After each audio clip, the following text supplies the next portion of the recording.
Alright, this is Faf here, and we're going to do a brief tutorial on how this planner works. We're going to start with a new button. This obviously makes new maps. There's a reset button to reset the map to what it was previously. This one is still a little glitched. It is a work in progress. There's an import-export button. This gives you two different share string styles, a long link and a short link. Both of the share strings will work in the city layout overlay, if you wish to put that in. If you wish to put a particular one in, you can copy, paste it in, and then click load, and it would load said share string onto the map. I'm not going to do that now because I've set it up to show you stuff. Now we have clear resources and clear buildings that do exactly what they say. It clears everything but the town hall and all of the resources, leaving all of the buildings depending on which one you click. There's a land water button which switches. It does not remove buildings, as you can see here, but it does allow you to switch between a land and water layout without having to completely redo it. Now, information-wise, we have the production, how much we have production of each thing, and the total, which does include gold. We have the storage amount for each resource, the amount protected by hideouts, the number of buildings you have currently. I have 33. Construction speed, which of course gets boosted by cottages and such. Your troop count, I have 26,000 for my barracks without a castle. If you add a castle, it does increase it. As you can see here, everything is based on level 10, so it is multiple of 4. I have 200 carts from my marketplace, and 30 ships from the harbor. Now, to move on to the next piece, we're going to go with placement. When you want to place something, you click the square, you pick whatever you may want. There's resources, shortcuts are all listed underneath them. There's a delete, there's a lock or unlock, which prevents it from being altered by the automated thing that I'm about to show you. And escape closes that menu. Now, we're going to move to adding resource. In this case, you can see here, this is the default, considered 100% for each thing of your interest in them. We're going to set no interest in gold. I don't want food. I don't want iron. I just want wood and stone. And we're going to say add 30 buildings. As you can see, these boxes are modifiable. You just highlight the number and change it to whatever you want. In this case, this is the add, and this is the weight given to each resource in its calculation. Now I'm going to add 30 buildings, and you will see that it puts it right here. This is based on resource yield per building. You can see it actually removed one of the stones to get a higher yield. It actually goes for the highest yield possible, but it is looking for the total yield. As you can see, we have slightly less stone. Sometimes you will get 20,000 wood, and 5,000 stone. It depends on the resource node placement.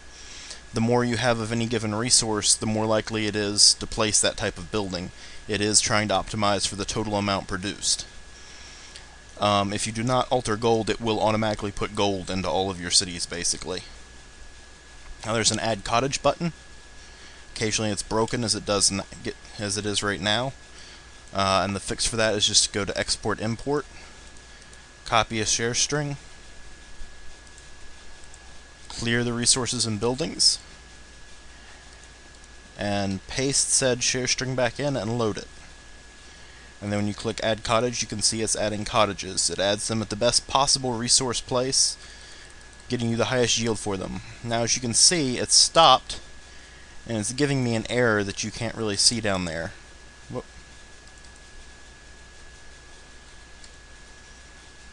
There's an undo button, which is quite helpful when you accidentally do something like that. Add 30 buildings. There's also a redo button.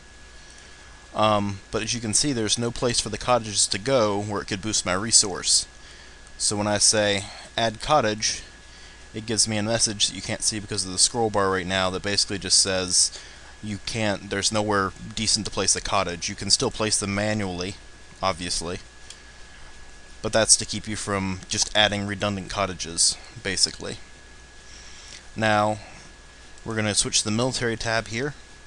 You can see it has the training percentages. It still shows construction speed and troop count and building count. We're not going to cover Troop Planner because I'm starting college and I haven't had time to mess with it yet. Now you can see we have 104,000 berserkers. but we can only have 10,400 rams. This is your total count if you devoted all of your population to it. Now the berserker time right here, you can see there's a decimal, which means this is 25.00 seconds. That's actually a really bad number to have, but we'll cover that in just a second. You can see the food amount is red. If I add farms,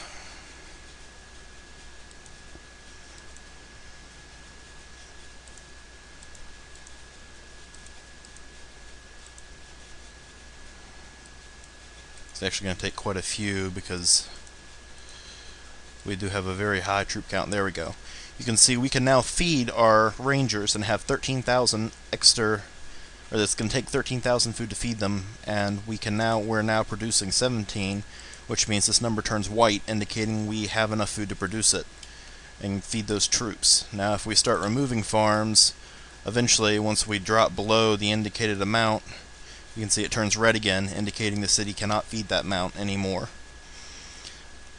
This here, for the ballista, again going back to time, this is going to take 7 minutes and 18 seconds. You can tell because it has the double dots, whereas this has a decimal. That will actually change as it goes. This is actually pretty bad. It's basically a 4-hour construction time because we only have one shipyard.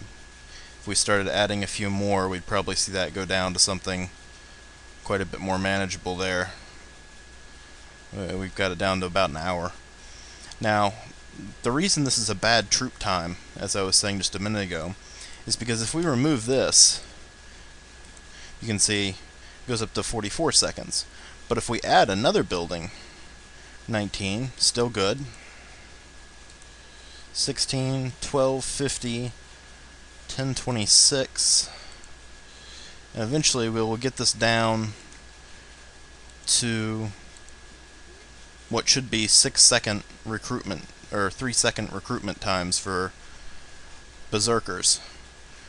The primary point that I wish to make is that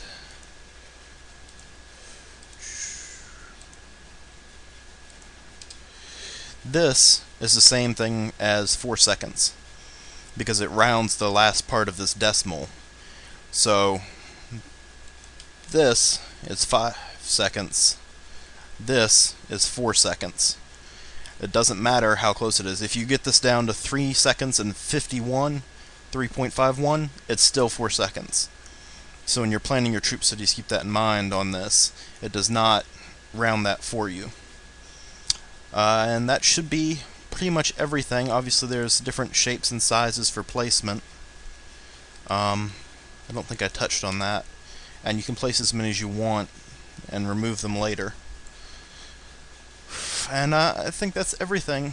If there are any questions, obviously let me know in group chat and whatnot. Alright, cool.